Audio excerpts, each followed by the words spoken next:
कांग्रेस प्रदेश अध्यक्ष जीतू पटवारी ने Bhind circuit house पर प्रेस कॉन्फ्रेंस के दौरान कहा कि प्रदेश की सरकार लाडली बहना योजना चला रही है और कर्जा लेकर इस योजना के पैसे डाले जा रहे हैं। वहीं भाजपा ने जो वचन पत्र में वादे किए वह अब तक पूरे नहीं कर पाए। लोकतंत्र की जो व्यवस्था है उन व्यवस्थाओं को सुचारू रूप से चालू रखने के लिए भाजपा सरकार की तरफ से अभी कोई योजना नहीं बनाई जा रही। वहीं उन्होंने कहा, राम मंदिर की अगर बात करें तो यह सिर्फ केंद्र सरकार का योगदान नहीं, इसमें सभी भारत देशवासियों का योगदान रहा है। सभी लोगों ने इसका सम्मान किया था। वहीं उन्होंने कार्यकर्ताओं में जोश भरते हुए कहा, इस बार सभी गिले शिकवे भूलकर फिर से लोकसभा चुनाव की तैयारी में जुट जाएं और एक नया इतिहास मध्य प्रदेश में रचेंगे। वहीं इस मौके पर उप नेता प्रतिपक्ष हेमंत कटारे, पूर्व मंत्री जयवर्धन सिंह, कांग्रेस जिला अध्यक्ष मान सिंह कुशवाहा सहित कई कांग्रेस नेता उपस्थित रहे। लोकसभा सभी पार्टियां महागठबंधन के लिए एकजुटता दिखा रही है।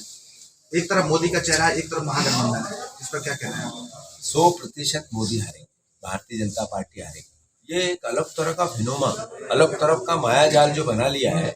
जो अब की बात आप देखो कि क्या कारण है। सबसे पहले प्रश्न लगने लगे हैं चुनाव की व्यवस्था पर, प्रणाली पर, ईवीएम पर।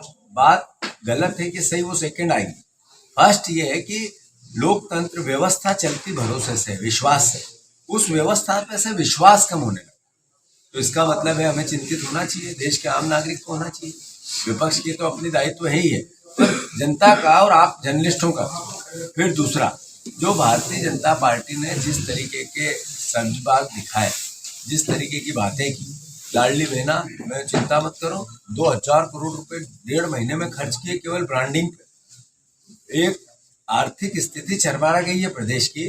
30,000 करोड़ रुपया ईयरली हमें ब्याज देना पड़ रहा है। फिर इस 2 महीने में, 3 महीने में अब सरकार 28-28,500 हजार करोड़ रुपया कर्जा लेगी, यानी लगभग 350 करोड़ रुपया रोज। तो आखिर इस प्रदेश के भावी भविष्य का क्या कारण है कि सरकार ने इतनी बड़ी बातें की, इतने अलग अलग सजबाग दिखाए। आपको एहसास ही नहीं था, जर्नलिस्टों का भी नहीं था कि कांग्रेस की सरकार नहीं बन रही। आम आदमी को एहसास था कि कांग्रेस की सरकार बन रही, भरोसा नहीं हो रहा। शंका है, यही कारण है। लाडली बहना का भी हो सकता है, ईवीएम का भी हो सकता है, अलग अलग तरीके के और अलग अलग जगह पे हम इसकी समीक्षाएं लगातार कर रहे हैं। पर चिंता है देश को, व्यवस्था। मुख्यमंत्री कह रहे हैं कि डीजे बंद करवाओ, ठीक है, और पूर्व मुख्यमंत्री कह रहे हैं कि डीजे बढ़ाओ। यही तो मैं कहना चाहता हूँ कि जिस व्यक्ति के नाम पे वोट मिले, जिस व्यक्ति के नाम पे सहमत विधायक, उस व्यक्ति को दूध में से मक्खी जैसा शिवराज सिंह चौहान हमारे विपक्ष के हैं, विरोधी हैं। पर इसका मतलब व्यवस्था है तो इसी देश के नागरिक, इसी प्रदेश के नागरिक। हमने हमेशा उनकी खिलाफत की, उनकी योजनाओं की। इसका मतलब वो हमारे दुश्मन थोड़ी थे, हमारे ही प्रदेश के मुख्यमंत्री थे, हमारे मुख्यमंत्री थे। तो जब उनको निकाला, वो भारतीय जनता पार्टी का इंटरनल मामला है, हमें कोई हस्तक्षेप नहीं करना। पर उनका दर्द निकलता है, उनका दर्द छलकता है। वो बार बार ये कहते हैं कि मेरे साथ अन्याय हुआ है, बिना कहे कहना चाहते हैं कि देखो मैं दया का पात्र हूँ। और है भी। कल विजय शाह ने भी सवाल उठाए हैं दिल्ली पे, कहा है कि भाजपा में पद किसी की बपौती नहीं है, तो ये आपस में लड़ने लगे सरकार। ये विजय शाह क्या कह रहे हैं अलग, और क्या कह रहे हैं वो अलग क्या कह रहे हैं, इस पर मैं टिप्पणी नहीं करूंगा।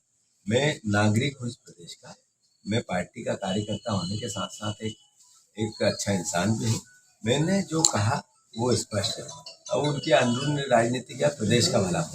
मंदिर निर्माण के बाद 400 पार का नारा भाजपा दे रही है।